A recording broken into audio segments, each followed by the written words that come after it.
Sziasztok! A következő szimbólum, amit hoztam nektek, Kelet-Ázsiában mindenhol jelen van.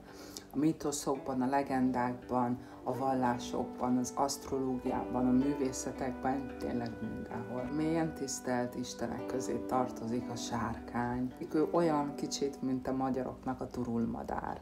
A buddhisták a megvilágosodás szimbólumaként tekintenek rá. A templomaik tetején őrzővédő szerepe volt, és tisztaságot hozó szerepet tulajdonítottak neki. A sárkánymintás viselet spirituális védelmet nyújt, és ezen kívül a gazdagságot, a kiválóságot jelképezi. Összességében rendkívül jó szívű lényeknek lehet őket tekinteni. Egyes nyugati kultúrákban gyakran összekapcsolják a kihívásokkal és azokkal a küzdelmekkel, amikkel meg kell küzdenünk életünk során. Természet feletti erőt, hatalmat, bátorságot üzen. Védelmet, szerencsét és bölcsességet hoz. Azt gondolom, ez egy méltán nagyra becsült minta.